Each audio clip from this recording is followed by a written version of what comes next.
लाओ। अरे सूरज भाई, आज तो एकदम डोला शोला चमक रहा है। लगता है अभी अभी जिम करके आ रहे हो। अरे ये तो कुछ नहीं है, अभी तो मुझे अपने डोले को 30 इंच का करना है। अरे सूरज भाई, 30 इंच की तो मेरी कमर है। और अगर 30 इंच का डोला बना लोगे तो खाना खाने के लिए हाथ मुंह तक ही नहीं जा पाएगा।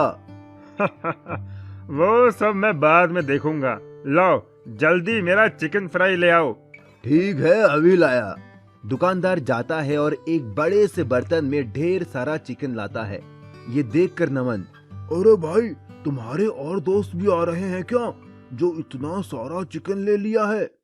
अरे नहीं नहीं, ये तो मेरा अकेले का खाना है। लगता है तुम इस गांव में नए आए हो। हाँ, मैं इस गांव में नया आया हूँ। ओह अच्छा, मैं तो खाने के ऊपर फूड चैलेंज गेम भी खेलता हूँ। आज तक मुझे कोई हरा नहीं पाया है। नमन मन ही मन सोचता है, अगर मैं इसे फूड के लिए चैलेंज करूं तो शायद मैं इसे जीत सकता हूं और मेरा कुछ फायदा हो सकता है। अच्छा, तो ऐसी बात है क्या? मैं तुम्हें चुनौती देता हूं। मैं तुम्हें खाने में आसानी से हरा दूंगा। जितना तुम खाओगे उससे ज्यादा ही खाकर दिखाऊंगा। क्या कहा? तुम तुम मुझे चुनौती दे रहे हो, वो भी खाने में? अरे अपना साइज देखा है क्या? तुम्हारे पेट से बड़ा तो मेरा सर है। हो, मैं तुम्हें खाने में हरा दूंगा। ठीक है, तो कल इसी टाइम होटल पर आ जाओ। तुम्हें भी देख लेता हूँ कितने बड़े तेज मारखा हो तुम। ठीक है, लेकिन मेरी कुछ शर्त है। ठीक है, बताओ क्या शर्त है तुम्हारी? अरे, अगर मैं जीत गया तो तुम्हें मुझे रहने के लिए एक घर देना होगा और खाने के बीच में हम ब्रेक भी ले सकते हैं। ठीक है, तुम्हारी दोनों शर्तें मुझे मंजूर है। मेरे यहाँ कई मकान हैं, उसमें से एक तुम्हें दे दूंगा। लेकिन अगर तुम हार गए तो? अगर मैं हार गया तो मैं तुम्हें अपने गांव की जमीन गिफ्ट में दे दूंगा। ठीक है, तो कल मिलते हैं। अगली सुबह सूरज और नमन दोनों उसी दुकान में मिलते हैं। आ गए हारने के लिए? वो अभी पता चल ही जाएगा कि कौन हारेगा और कौन जीतेगा। अरे भैया, जरा हम दोनों के लिए चिकन लेग पीस लगा दो, बढ़िया चटपटा फ्राई करके। दुकानदार दो बड़े बड़े बर्तन में खूब सारे फ्राई लेग पीस लेकर आता है। ये लो, गर्मा गर्म चिकन लेग पीस, मसाला, चटनी और प्याज के साथ। दोनों चिकन खाना शुरू करते हैं।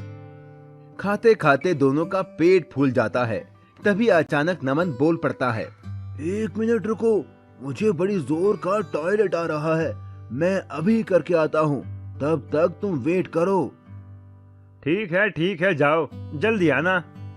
नमन टॉयलेट करके आता है। उसका पेट बिल्कुल पिचका हुआ था। अरे तुम्हारा पेट एकदम पतला कैसे हो गया?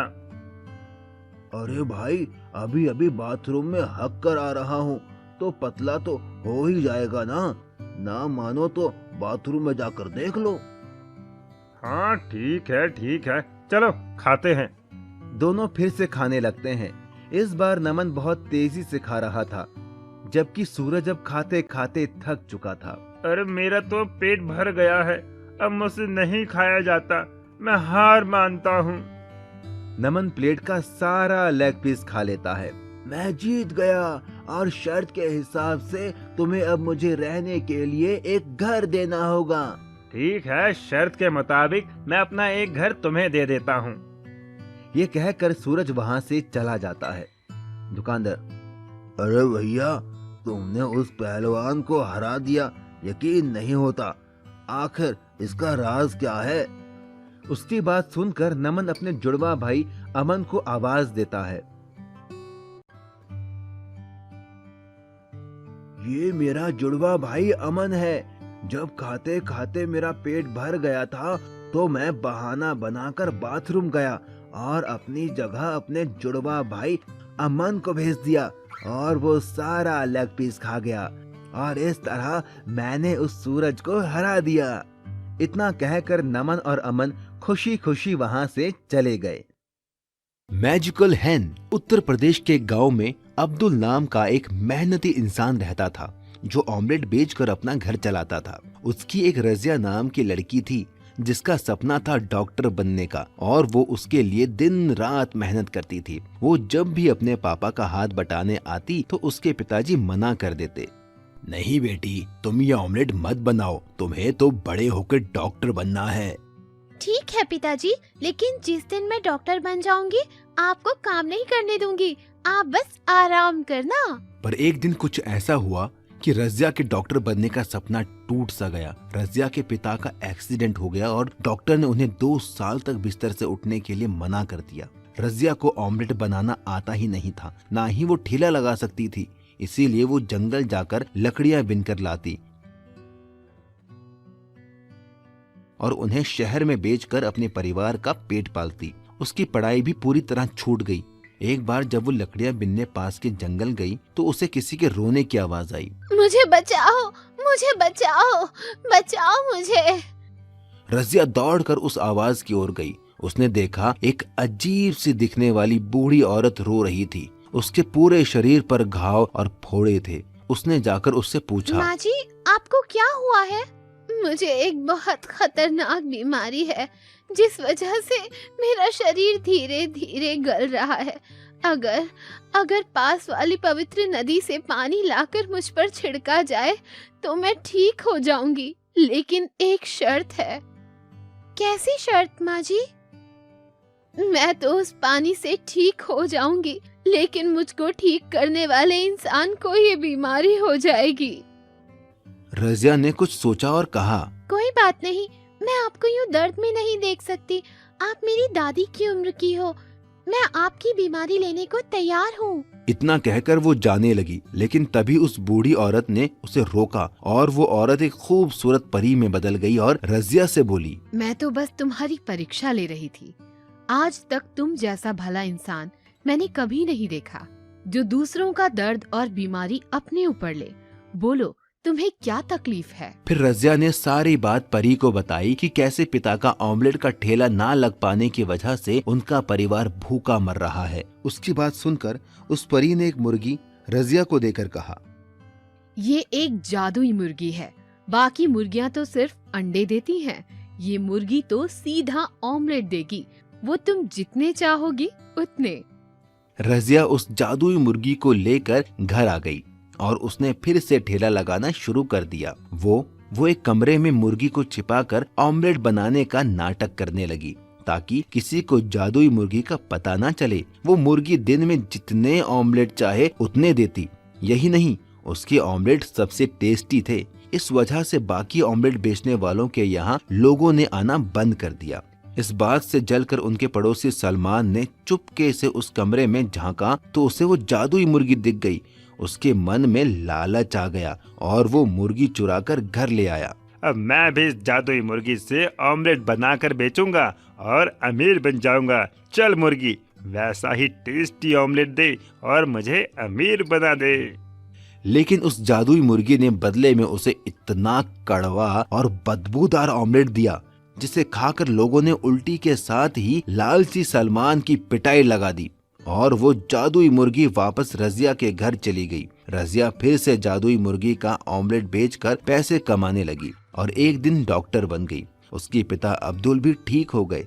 इसके बाद रजिया ने उस मुर्गी को जाने की इजाजत दे दी क्योंकि अब वो मेहनत करके पैसा कमा सकती थी। Underground food challenge. एक गांव में एक हुक्कू नाम का आदमी रहता था। वो देखने में हट्टा कट्टा मोटा तगड़ा था। हुक्कू बहुत ज्यादा खाने का शौकीन था। हुक्कू अपने खाने की वजह से पूरे गांव में मशहूर था। वो लोगों के साथ तरह तरह के फूड चैलेंज करता था और जीतता भी था। हुक्कू ने एक कुत्ता भी पाला हुआ था। वो जिस भी फूड चैलेंज में जाता अपने कुत्ते को साथ लेकर जाता। उसी गांव में सोनू नाम का एक आदमी अपनी बीवी कविता के साथ रहता था। सोनू एक गरीब आदमी था, लेकिन वो अक्लमंद था। एक दिन हुक्कू ढाबे पर बैठकर चाय पी रहा था। तभी वहाँ सोनू आता है और वो एक कप चाय लेकर पीने लगता है। अरे, तुम तो वही हो ना जो लोगों के साथ तरह तरह के फूड चैलेंज रखता है? हाँ, तुमने सही पहचाना, मेरा नाम हुक्कू है। हम जैसों को तो पेट भरने के लिए पैसे कमाने पड़ते हैं, लेकिन तुम तो अपना पेट भरने के साथ पैसे कमाते हो। बढ़िया काम है। मेरे जितना खाना खाना बच्चों का खेल नहीं है। तुम जिस दिन मेरे साथ फूड चैलेंज खेलोगे तो पता चल जाएगा। क्या कहते हो जाए मुकाबला? अरे नहीं नहीं, आज नहीं। इतना कहकर सोनू वहाँ से चला जाता है। सोनू घर पहुँचने पर अपनी बीवी कविता के पास जाता है। कविता, पता है आज मुझे हुक्कू मिला था। हुक्कू? ये कौन है? वही आदमी जो लोगों के साथ फूड चैलेंज खेलता है। वो तो मुझे भी फूड चैलेंज खेलने को बोल रहा था। अच्छा, अजी तो एक काम करिए ना, आप भी उससे फूड चैलेंज खेल लीजिए। अगर हार गया तो पैसे भी देने पड़ सकते हैं। एक बार फूड चैलेंज खेल कर तो देखिए। कविता के बहुत कहने पर सोनू फूड चैलेंज खेलने के लिए मान जाता है। सोनू अगले दिन हुक्कू के पास जाता है। हाय हुक्कू भाई, कैसे हो? अरे, तुम तो सोनू हो, बोलो कैसे आना हुआ? मैं तुम्हें चैलेंज करता हूँ, क्या तुम मेरे साथ फूड चैलेंज खेलोगे? क्या कहा? फूड चैलेंज खेलोगे तुम, वो भी मेरे साथ? हाँ हाँ, सही सुना तुमने। ठीक है, चलो आओ खेलते हैं फिर। हुक्कू बहुत सारी खाने की चीजें लाता है और एक टेबल पर रख देता है। अरे वाह, इतना सारा खाना! Chicken fry, chicken leg piece, tandoori chicken, मजा आ गया खाने में तो शुरू करें अपना चैलेंज। हुक्कू के कहते ही दोनों खाने पर टूट पड़ते हैं। हुक्कू चुपके से तंदूरी चिकन अपने कुत्ते को खिला देता है। देखते ही देखते हुक्कू सारा खाना खत्म कर देता है और जीत जाता है। देखा, मैं फिर से जीत गया। चलो लाओ मेरे पैसे। Oh shit! सोनू शर्त के मुताबिक हुक्कू को पैसे देकर चला आता है। क्या हुआ जी? कुछ नहीं, बस हार गया मैं फूड चैलेंज में। हे भगवान, ये हुक्कू का बच्चा कितना खाता है, इसकी सांस भी नहीं फूलती क्या? ये सुनकर सोनू के दिमाग में एक आइडिया आता है। वाह मेरी जान, क्या आइडिया दिया है! क्या हुआ जी? हमारे बंजर खेत में जो हमने पानी के लिए अंडरग्राउंड बनवाया था, उसी में फूड चैलेंज खेलूंगा। मोटा होने की वजह से हुक्कू दमे का मरीज है। अगर मैं जमीन के अंदर उसके साथ फूड चैलेंज खेलूं तो मैं जीत सकता हूं। अगले ही दिन सोनू ने हुक्कू को फूड चैलेंज किया। फिर इससे हारना है क्या तुम्हें? इस बार अंडरग्राउंड फूड चैलेंज होगा। हम दोनों जमीन के अंदर ही खाना खाएंगे। हुक्कू सोचता है कि वो जमीन के अंदर भी अपना कुत्ता ले जाएगा और चुपके से उसे खाना खिला देगा और बेईमानी करके जीत जाएगा। हुक्कू सोनू की शर्त मान लेता है। अगले दिन हुक्कू, उसका कुत्ता, सोनू और उसकी पत्नी अपने बंजर खेत में जाते हैं और एक रास्ते के जरिए वो नीचे पहुंच जाते हैं। कविता ने पहले से ही tandoori chicken, chicken fry, burger, chow mein सब मंगवा लिया था। कविता कुत्ते और हुक्कू के बीच में आकर बैठ जाती है ताकि हुक्कू बेईमानी ना कर पाए। दोनों में फूड चैलेंज शुरू हो जाता है।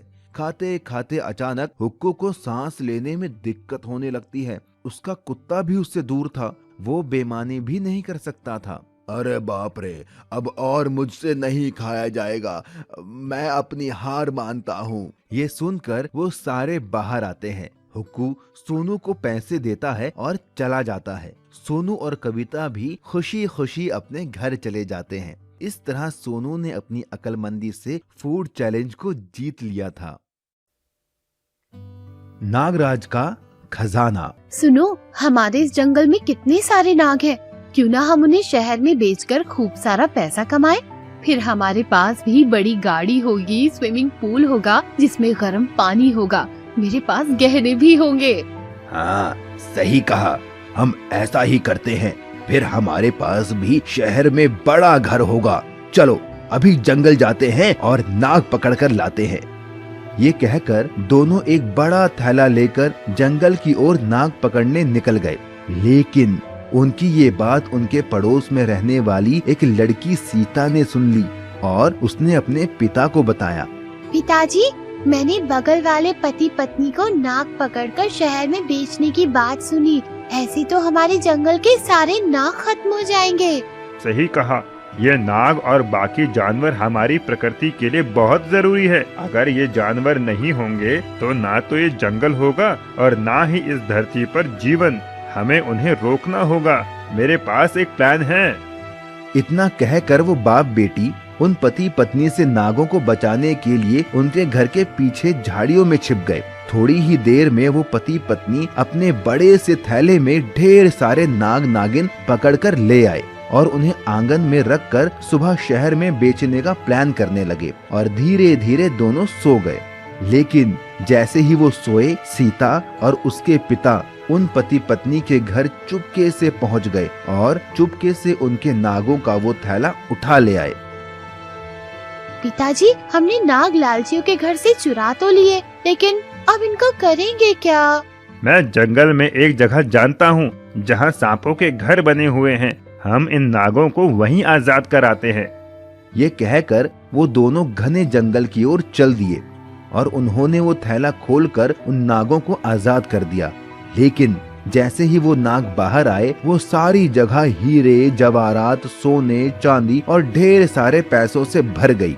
तभी उन नागों का राजा नागराज बोला, तुम दोनों ने हम नागों को उन लालची पति पत्नियों की कैद से आजाद करके बहुत पुण्य का काम किया है। मैं नागों का राजा नागराज हूँ और मैं अपना ये सारा खजाना तुम्हें देता हूँ।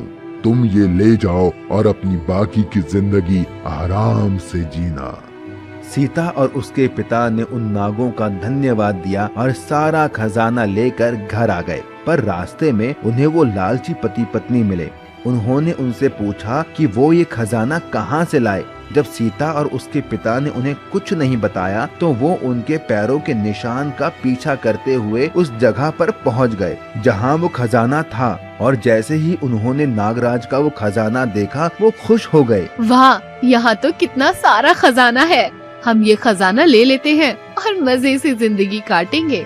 हाँ, चलो ये खजाना ले चलते हैं। लेकिन वो नहीं जानते थे कि नागराज ने उन्हें फंसाने के लिए ये जाल बिछाया था। जैसे ही उन लालची पति पत्नी ने वो खजाना छुआ, वो खजाना गायब हो गया और वहाँ वो सारे नाग आ गए जिन्हें उन्होंने पकड़ा था और सब ने उन्हें अपना बदला लेने के लिए डस लिया और उन्हें उनके पापों की सजा मिल गई। तभी कहते हैं, लालच करना बुरी बात है और किसी की मदद करना अच्छी बात है। Underground food challenge. एक गांव में एक हुक्कू नाम का आदमी रहता था। वो देखने में हट्टा कट्टा मोटा तगड़ा था। हुक्कू बहुत ज्यादा खाने का शौकीन था। हुक्कू अपने खाने की वजह से पूरे गांव में मशहूर था। वो लोगों के साथ तरह तरह के फूड चैलेंज करता था और जीतता भी था। हुक्कू ने एक कुत्ता भी पाला हुआ था।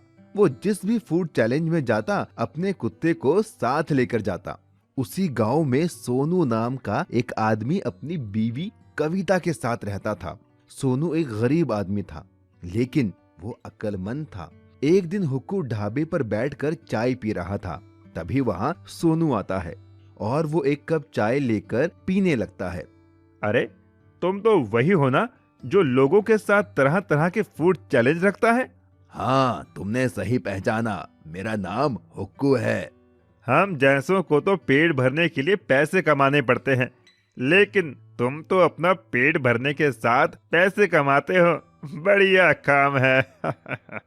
मेरे जितना खाना खाना बच्चों का खेल नहीं है।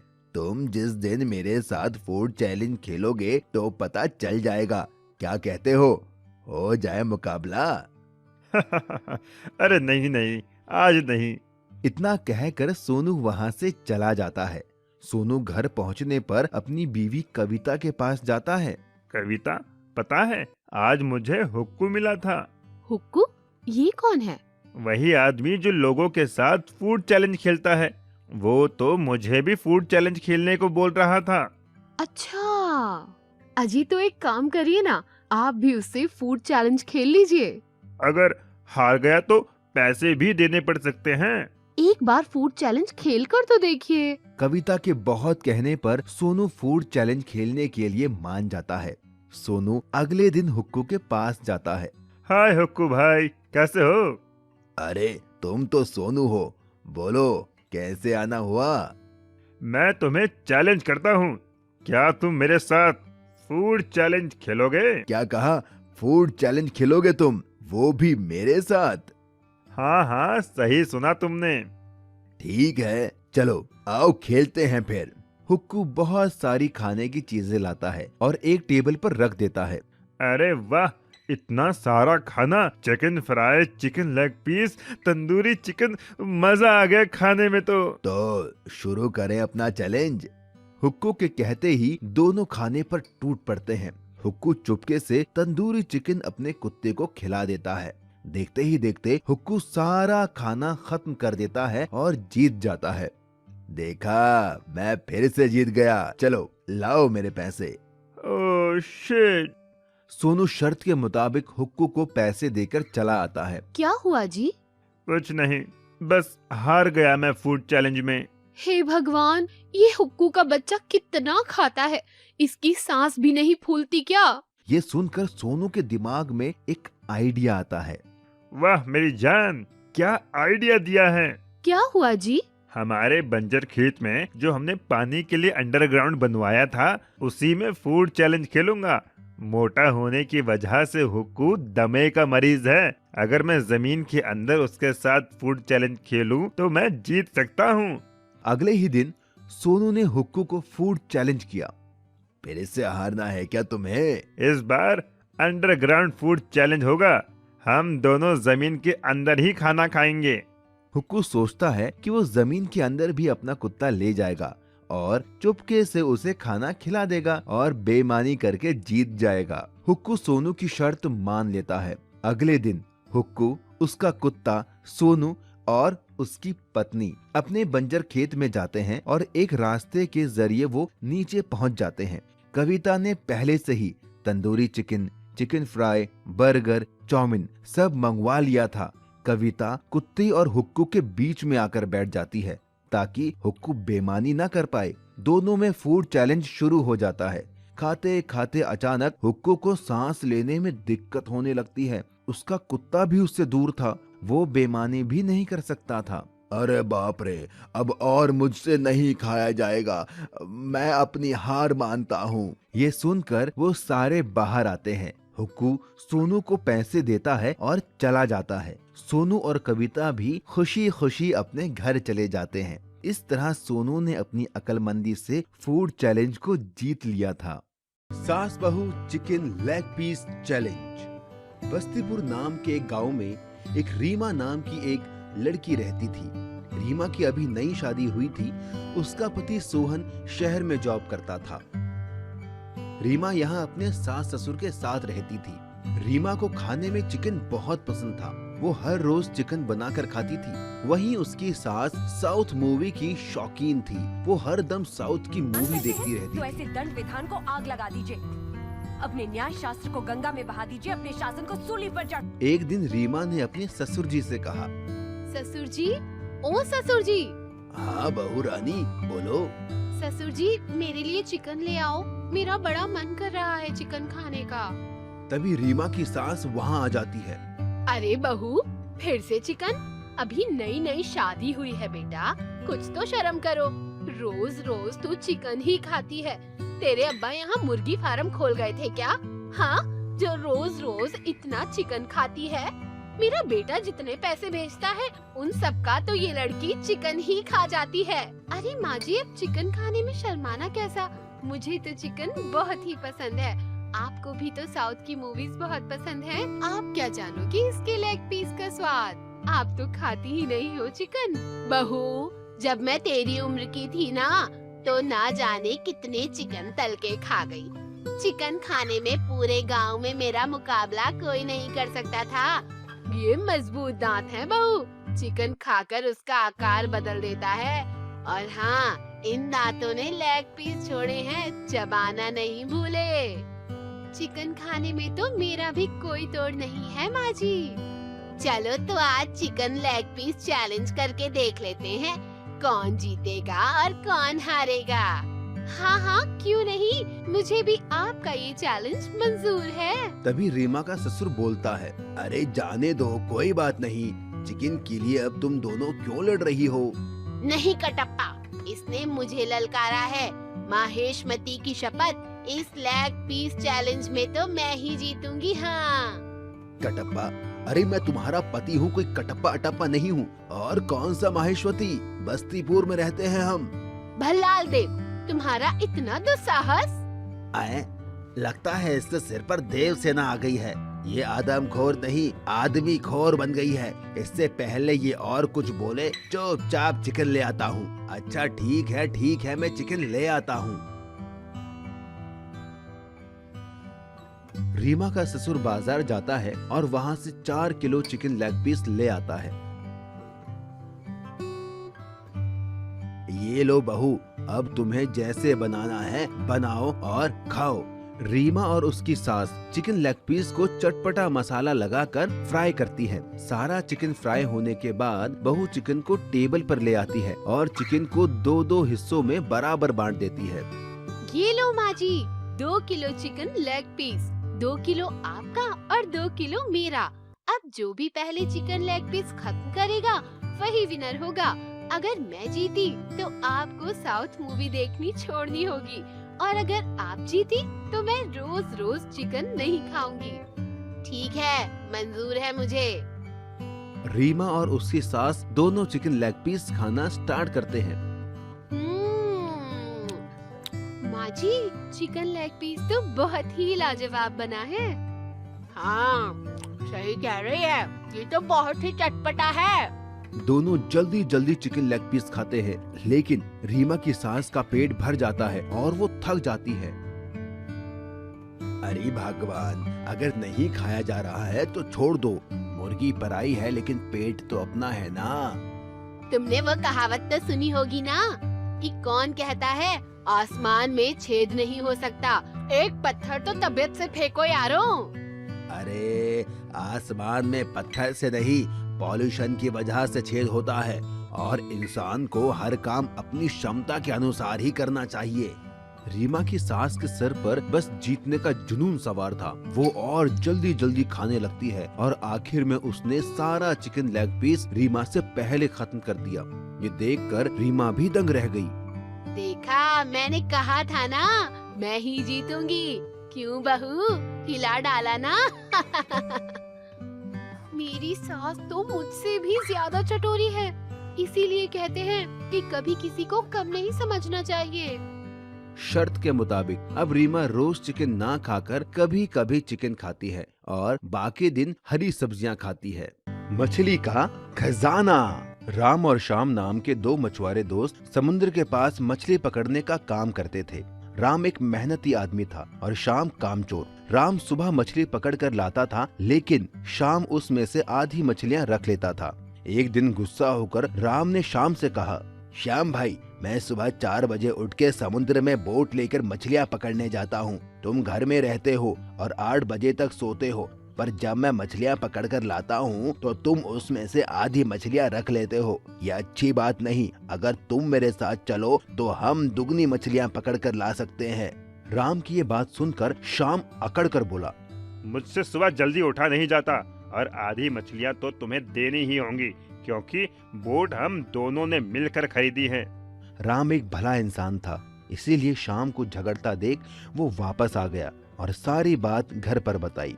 राम की बात सुनकर राम की बेटी राधा बोली, आप चिंता मत कीजिए पापा, मैडम कहती है जो लोग आलसी होते हैं वो एक ना एक दिन पछताते हैं, और मेहनत करने वाला इंसान जिंदगी में हमेशा आगे बढ़ता है।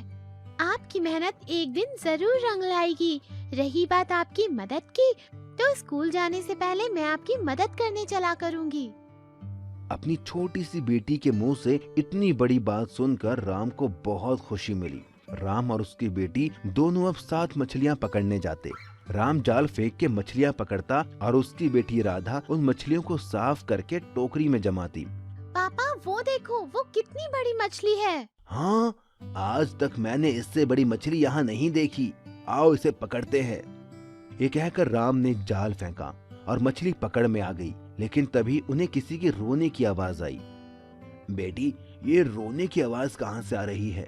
मुझे तो लगता है ये रोने की आवाज मछली में से आ रही है।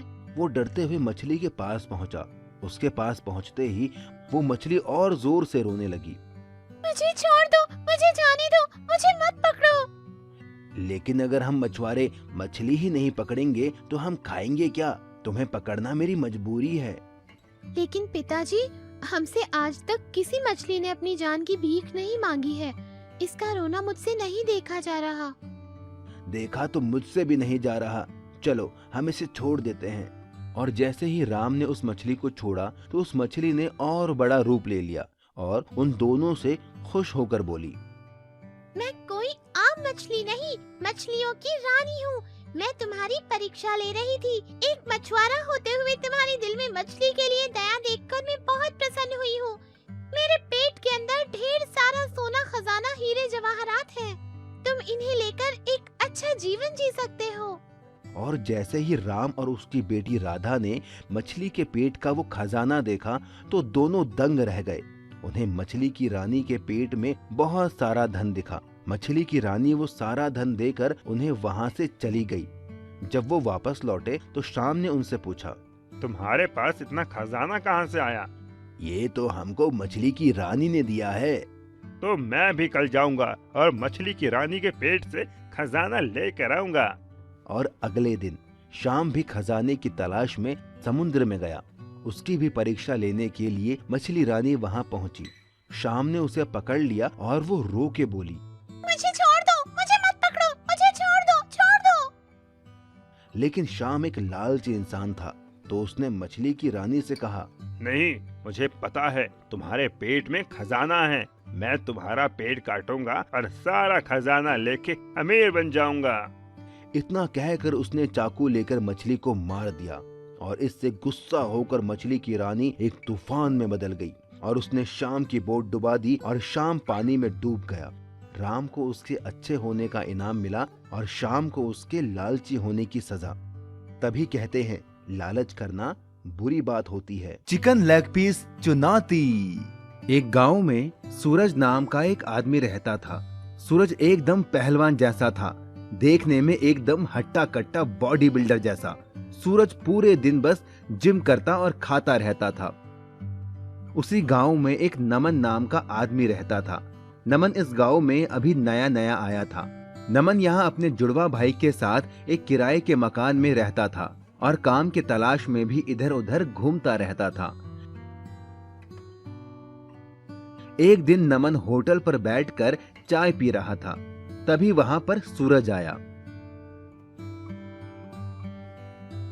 अरे भाई, 5 किलो चिकन फ्राई कर देना और साथ में प्याज और हरी चटनी भी देना। बड़ी भूख लगी है। लाओ लाओ, फटाफट लाओ।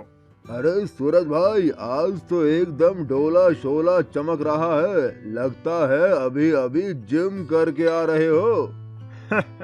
अरे ये तो कुछ नहीं है। अभी तो मुझे अपने डोले को 30 इंच का करना है। अरे सूरज भाई, 30 इंच की तो मेरी कमर है। और अगर 30 इंच का डोला बना लोगे तो खाना खाने के लिए हाथ मुंह तक ही नहीं जा पाएगा। वो सब मैं बाद में देखूंगा।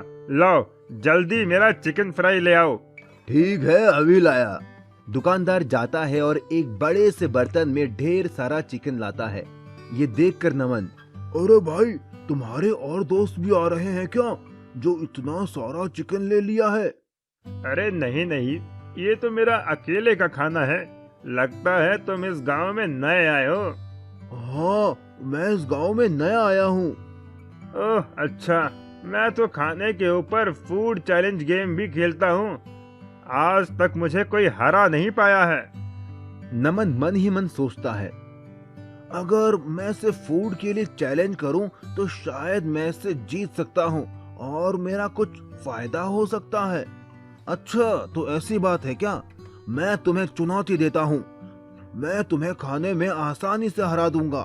जितना तुम खाओगे उससे ज्यादा ही खाकर दिखाऊंगा। क्या कहा?